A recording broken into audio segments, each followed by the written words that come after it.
අයිබෝවන් හැමෝටම මම අද ලෑස්ති වෙන්නේ කැටසිටම් පඳුරු ටිකක් රිපෝට් කරන්න. ඉතින් මම මේකට යොදාගන්නේ උළු කැට. මොකද මේ පැත්තට වැස්ස වැඩි.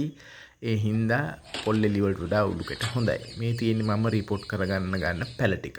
ඉතින් මේ පැල හැම එකකම ගිය පාර මල් ඇවිල්ලා දැන් මේවා මුල් මැරිලා ඒ වගේම කොළ හැරිලා තියෙන්නේ. සාමාන්‍යයෙන් කැටසිටම් වල මල් හැදුනට පස්සේ මුල් මැරෙනවා. ඒකෝට තමයි අපි රිපෝට් කරන්න ඕනේ. හැබැයි රිපෝට් කරන්න මේ වගේ බල්බ් 4-5ක් තියෙන එකක් තමයි වඩා සුදුසු. ඉතින් මේකේ බල්බ් 5ක් තියෙනවා. ඉතින් මේ බල්බ් 5 රිපෝට් කොටස් දෙකකට කඩලා රිපෝට් කරන්න තමයි මම අදහස් කරන්නේ. ඉතින් මුලින්ම මම කරන්නේ මේකේ මුල් ටික ඔක්කොම කපා ගන්නවා. මොකද සාමාන්‍යයෙන් සීසන් එකකින් පස්සේ කැටසිටම් වල මුල් මැරෙනවා. මේ මුල් තියාගෙන අපිට වැඩක් නැහැ. ඒ වගේම හැම තිස්සෙම කැටසිටම් වල මල් එන්නේ අලුත් බල්බ් එකේ. ඉතින් අපි කරන්න ඕනේ ඉස්සෙල්ලාම මේ මුල් ටික ඔක්කොම හොඳට කොට වෙන්න කපා ගන්න ඕනේ. ඊට පස්සේ අපි මේක දෙකකට වෙන් කරන්න පුළුවන්. මම මේ බල්බ් 5ක් තියෙනින්ද බල්බ් 2ක් සහ බල්බ් 3ක් විදියට මේක වෙන් කරගන්නවා. මේ තියෙන්නේ අලුත් බල්බ් එක. ඕක තමයි ගිය පාර මල් ආවේ. ඉතින් මේ විදියට මම කැටසිටම් පඳුර වෙන් කරගත්ත බල්බ් 3 සහ බල්බ් 2ට අපි වෙන වෙනම මේක පොට් කරගන්න පුළුවන්. කෙනෙක්ට අවශ්‍ය නම් තනි බල්බ් එක පවා වෙන් කරගන්න පුළුවන්. ඉතින් මෙන්න මේ වගේ බල්බ් 3යි බල්බ් 2යි මේ මම පොට් කරන්න යන්නේ මෙන්න මේක. මුලින් ඊට පස්සේ මම කරන වැඩක් තමයි මේකට කෝමාරිකා වගේ ස්වභාවික දිලීරනාශකයක් බැක්ටීරියා නාශකයක් ආලේප කරනවා. අපිට ඕන නම් වෙනත් දිලීරනාශකයක් හෝ අඟුරු කුඩු මේකට භාවිතා කරන්න පුළුවන්. ඉතින් මම මෙතනදී කෝමාරිකා පාවිච්චි කරනවා.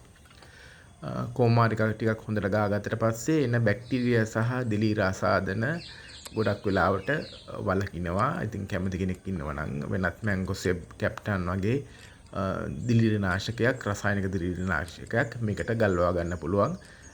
එහෙමත් නැත්නම් අපිට ඊටිපන්දම් කිරි උනත් මේකට භාවිතා කරන්න පුළුවන්.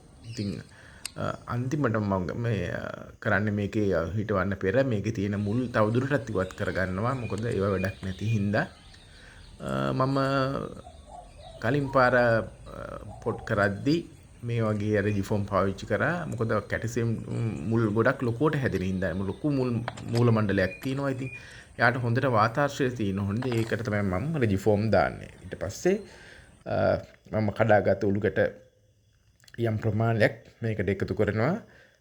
මොකද මේ පැත්තේ වැස්සයි හින්දා පොල්ලෙලි වලට වඩා උළුකට හොඳයි කියලා මම හිතනවා.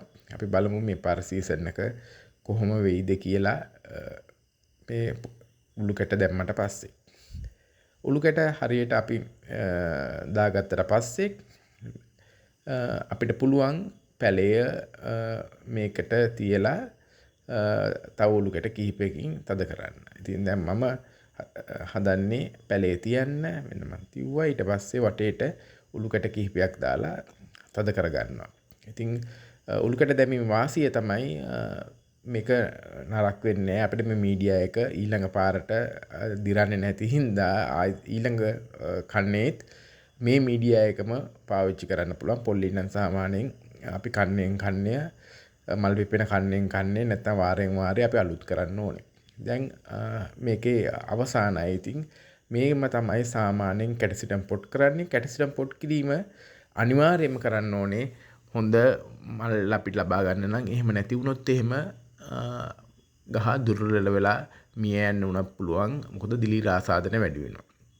ඉතින් අපේ අර වෙන් කරපු බල්බ් එක අපිට වෙනම ඉඳන්න පුළුවන්.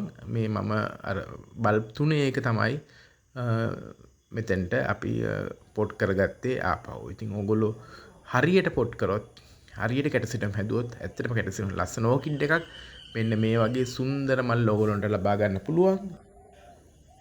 මේ තියෙන්නේ FDK After Dark Black Pearl කියන වර්ගය. මේ වර්ගයක් තමයි මම දැන් මේක රිපෝට් කරේ.